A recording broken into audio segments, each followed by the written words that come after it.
We just read last week, we read that we would blow Yom Teruah, we would blow the shofar on Yom Teruah.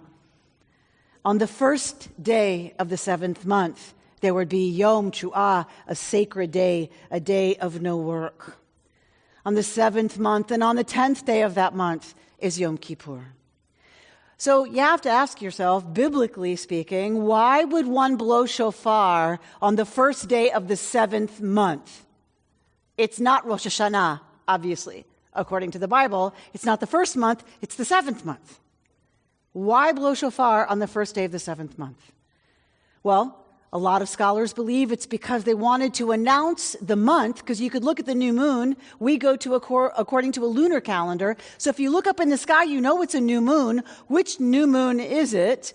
Well, you blow shofar to let everybody know it's the new moon in which the month of Yom Kippur falls. This is the big one. You blow on the new moon so that everyone knows Yom Kippur is coming in 10 days. Because Yom Kippur was the biggest day of the year in terms of repairing relationships, in terms of repairing the purity of the sanctuary, and therefore of the whole Israelite camp. It was a huge day of solemnity, a huge day of return, repentance, atonement. Why put that on the 10th day of the seventh month? That doesn't seem to make a lot of sense. Unless you look 4 days after Yom Kippur until you look at the full moon that is the harvest festival of Sukkot. Every time you see a full moon, you have to ask yourself, is this a Jewish festival? They're all on the full moon.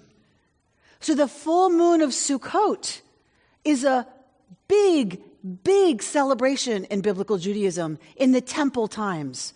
It was the last harvest before the winter. Everything that you were grateful for from your Sukkot harvest, you were grateful for because it was going to carry you through the winter, through the fallow time, through the dead time, through the time where you can't grow anything. Your family depends on surviving the winter through eating what you harvested at the fall Sukkot harvest. So this was a huge party in the biblical world. The priests took their old linen underwear and wrapped them around sticks and had them as torches and had games going on with them. It was a huge festival. So a lot of scholars believe, our tradition, many people in our tradition believe that Yom Kippur actually was the preparation for Sukkot. If you're going to have the biggest party of the year, if this is the end of your agricultural season, if this is all you're depending on to survive the winter, then you want to clean up the relationships between all of you so that that party can be a really good party. We all know what it is to gather together with people that we have resentments against. We know we've hurt their feelings. We know we've really wronged them. We know there's stuff going on between us. How much different is it when we come to that same gathering having done the really scary work of saying, I'm sorry, will you forgive me? And having people have the courage to forgive you and risk relationship again. And for us to risk forgiving people, for us to risk saying, I'm sorry, and truly being forgiven. Many scholars believe that was the point of Yom Kippur, to clear it up so that come Sukkot, v'samachta b'chagecha v'hayita ach sameach. That's the commandment in Torah about Sukkot. You will rejoice in this festival and you will be only joyful. You will be only rejoicing. Ach sameach. Well, that is a great goal. But how are we supposed to do that now? How are we supposed to celebrate now? With so much happening, so many of you have told us that it's been so hard to celebrate a 50th anniversary, an 80th birthday, the birth of a new baby, a bar or bat mitzvah, something really important, a wedding that's been postponed and postponed and postponed. And now, well, we're just going to do it and we'll have a party later. We're supposed to be only joyful, only happy. How are we supposed to do that with all that's going on? The good news is our tradition has always held so many things together at the same time. We're a both and people. We break a glass under the chuppah. The most joyful day of a person's life, we smash a glass. Who does that?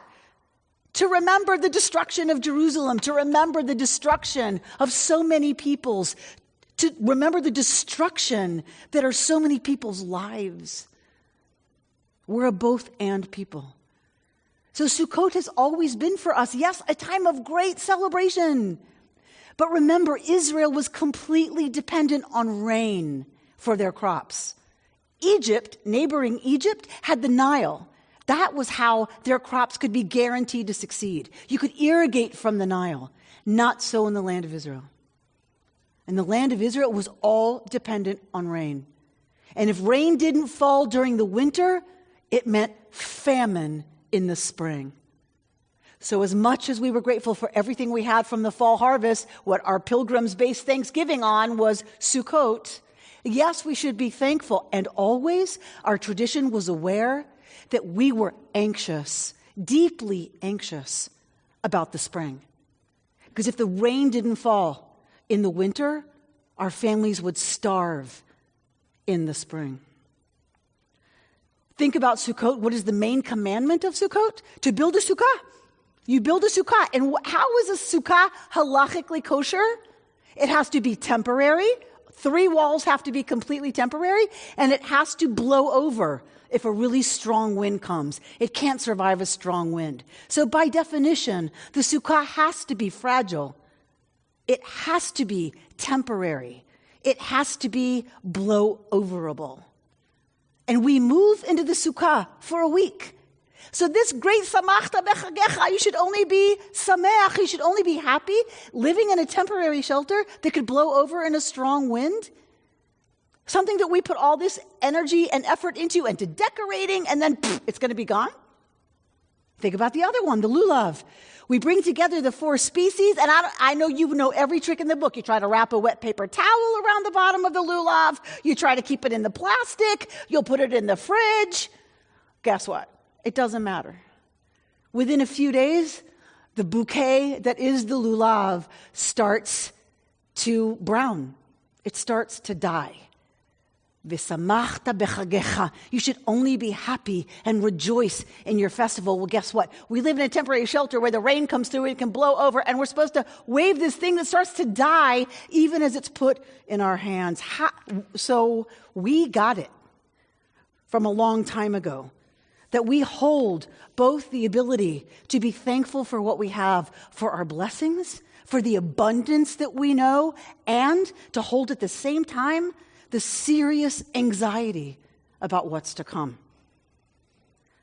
Prayers for rain on Hoshana Rabbah, the end of Sukkot, prayers for rain were fervent prayers for survival. Not just we hope it rains and we hope things are nice in the spring. It was prayers for survival at the time that we're told, V'samachta v'hayita ach sameach. You're only supposed to be joyful. Yom Kippur is the same way. This is supposed to be a simcha for us in some ways. This is supposed to be the holiest day. And yet what do? We stop eating, we stop drinking, we stop anointing ourselves, we are not supposed to have intimate relations. We cut off our contact with everything that is a machaya, everything that connects us to life, because we're rehearsing our death. Traditionally, we wear our burial shroud on Yom Kippur. We wear all white. The burial shroud is all white. Everyone is dressed in white when they die. It is the great equalizer.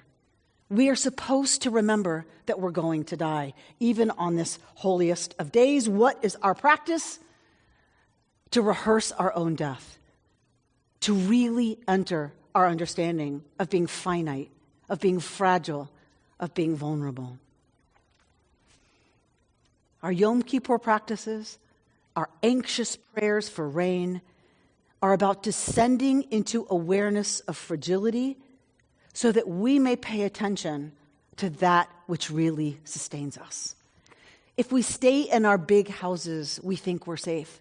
We think if we just buy some more and collect some more, then we can somehow stave off death and being finite and being limited.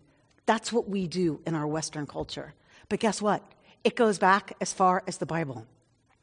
Egypt, Micha Goodman teaches, the Bible understood that Egypt, that's a place of material comfort in some ways because of how your agriculture is sustained.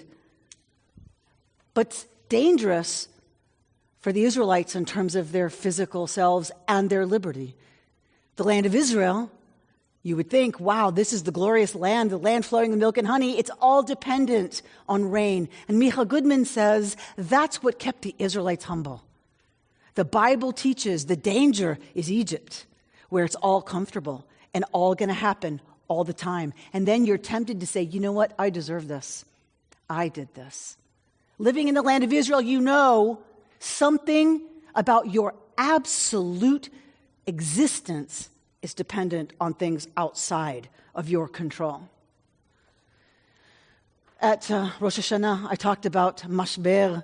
I talked about crisis, coming from shavar to break, shiber to shatter, and the birthing stool. But guess what?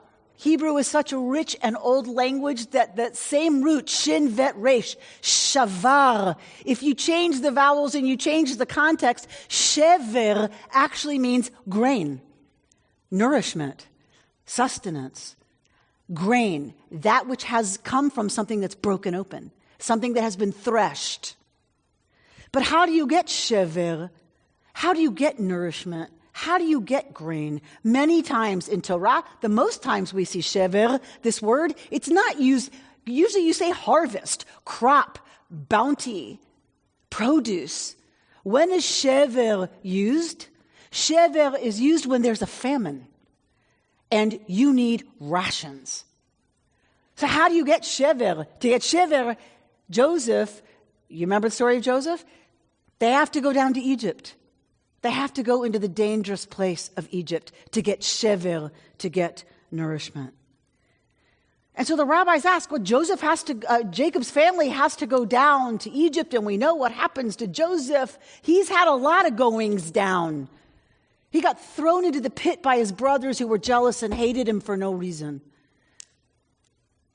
He got thrown into the dungeon for something he didn't do, for a crime he didn't commit. He suffered injustice and went to prison. There's a lot of going down in Torah when it comes to shever, when it comes to nourishment. And the Hasidic teaching out of so many of these stories is that there's a concept of yerida litzorech aliyah, a going down in order to come up. There's a spiritual value, yerida litzorech aliyah, a going down that's in order to cultivate a different way of coming up. Yerida litzorech aliyah, we go down on Yom Kippur, fasting. We go down into an awareness about death. We go down into rehearsing what it will mean. What will our life mean when we're in the grave and we're gone? What will we have left behind? We go down on Sukkot, leaving our lofty places, and we go to a fragile little hut that can blow over in a wind. Joseph goes down and down and down. Always, it's about how do we rise? That's the reason for Yerida, for the going down. It does not mean finding a silver lining. It does not mean everything happens for a reason. You all know me well enough to know that is not my theology, God forbid. It does mean Yerida litzorech aliyah does mean finding meaning in what otherwise could seem like absolute helplessness in situations of suffering and in situations that we feel are beyond our control.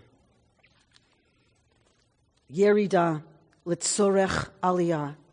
Joseph learns from the hatred of his brothers and the incredible horrors that come from that for him. He learns from an unjust accusation which throws him in prison where he might be for the rest of his life. He learns, and he comes up humble, and he comes up aware that there's something bigger than him that he can also draw on as he stands before Pharaoh. And when Pharaoh says, "You're a brilliant dream interpreter," Joseph says, "It's not me.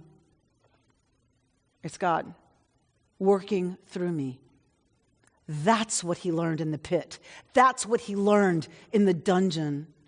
That's what we learn on Yom Kippur at 5 o'clock when we think we might pass out from hunger and from thirst and from heat. Can we do that now? Can we do that now? We are in a period of Yeridah for sure. All of the hatred of brothers and sisters against each other in this country and all the suffering that's come from that. Yosef's story is a mythological tale about exactly that, about injustice.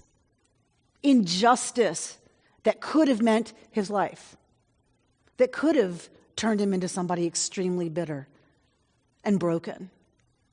But he chose, our mythology teaches us, we each have the choice. Can we see Yeridah, Litzorech Aliyah, or just Yeridah? Can we understand going down to come up in a different way? Or are we just going to sit with the fact that it's all hard and it all feels hopeless and it all feels so grim?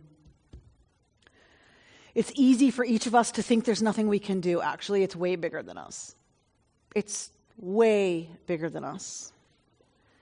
But Jill Stouffer of Haverford College, who studies countries and societies that have experienced genocide and other major human atrocities on a grand scale and have attempted post-conflict transformation, here's what she says. The expert in societies trying to come back from the most horrific, grand-scale horrors we can think of. She says, it's very difficult for those societies to come back, but the amazing thing about humans is that we can learn to be different from who we were in the past, but that no institution or state is good enough to do that on its own. She says it really does hang on the work of individuals. It becomes a broad social responsibility to live in such a way that people who were left behind or abused, or those left behind by those who didn't survive, to make sure that the people who are most fragile know that there is a commitment in the society to have that not happen again, and to know that they live among people who wish that the past were otherwise, who repudiate what happened, and who have a will to go forward in a different way. Of course, making that come to pass is tremendously difficult, and it relies on a lot of different individuals stepping up and becoming someone who learns how to hear what before was inconvenient to hear. What she's telling us is that we don't get to say it's too big, it's systemic, it's bigger than me. What she's saying is it can only happen through each one of us creating an environment, a society that says to those who have been abused, those who have suffered the most horrific kinds of things, that they know we don't want that anymore. And we wish it had been different. And we want to build something different. That's what will work. Not a state institution, not a government. That's all that's ever worked, she says. Will we be one of those people, is what our tradition asks us today and tomorrow. Will we be one of those people who say we can swear that we are sorry, and we swear that we will try to make it different? Yeridah Litzorech Aliyah, a going down that informs our going up. We see so much around us that we feel truly is beyond any way we have of influencing. But that's the beauty of Sukkot. That's the beauty of Yom Kippur. We get that. We can lean into that at the same time that we are grateful for our capacity to change. We are grateful for our capacity to act. We are grateful for the abundance, the blessings that many of us have known in quarantine. Is quarantine horrible? Yes. Is it a serious descent? Yes. Can we also hold how grateful we are for the beautiful place in which we are experiencing quarantine? Yes. That we have the opportunity to stay safe in our homes and not be forced to the front lines? Yes. Shever, in case we didn't have enough meanings, I don't make this stuff up, people. The other meaning of shever is the interpretation of a dream. Shever, from shavar, to break open. To break open a dream and find its meaning, to find its interpretation. Shever can be, how do we hold this whole experience we've been through for the last 6 months? I, for one, want to hit a hard restart now at the high holidays. Sukkot, I want to say, okay, it's not March 197th. We're going to start Tishrei. We're going to start something else. Yes, we still have many of the things carrying over, but can we see it as, okay, we're done with Yerida only a going down, only a suffering, only deprivation. Can we say we're doing Yerida L'Tzorech Aliyah? We're now going to do something about all those things that we've been so suffering over. That we can use this time of not driving downtown and not being in traffic and not doing all of the other distractions we normally get pulled to attend to. Can we use this to inform Yerida, what it would mean to go up on the other side of this? It's up to us how we see it. It's up to us how we hold it. We've always done the both and. Can we really hold this time Yerida L'Tzorech Aliyah so that we can build something else on the other side? On Yom Kippur, we rehearse our death to live a better life. On Sukkot, we celebrate all that we have, even as we express our anxiety about what we can't control and what's to come.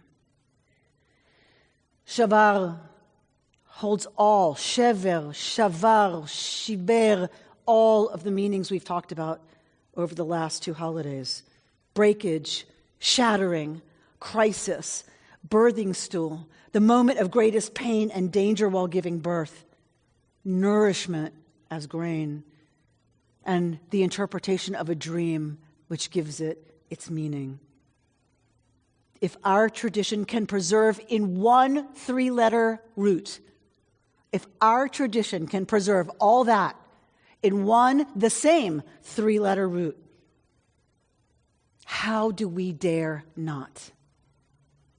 Suffering and renewal, anxiety and hope, how dare we not? The language has preserved our people's experience.